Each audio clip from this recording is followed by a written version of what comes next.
Í dag dagur íslenskrar tungu. Hann haldinn hátíðlegur á hverju ári á afmælisdegi Jónasar Hallgrímssonar til að minna okkur á mikilvægi íslenskunnar og þess að varðveita hana. Dagur íslenskrar tungu var fyrst haldinn hátíðlegur árið 1996. Markmiðið að minna á mikilvægi þess að efla og varðveita íslensku. Það talað íslenska tungu af því að við notum tunguna til þess að tala.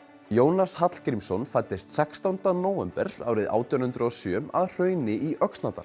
Hann eitt af okkar ástsælustu ljóðskáldum en hann var líka náttúrufræðingur og hafði mikinn áhuga á íslenskri menningu og tungu. Hann bjó til mörg ný íslensk orð eða nýyrði sem við notum enn þann dag í dag. Til dæmis hryggdýr, mörgæs, hraðsund og tunglmyrkvi. En þótt listinn yfir nýyrði Jónasar sé langur hann ekki tæmandi.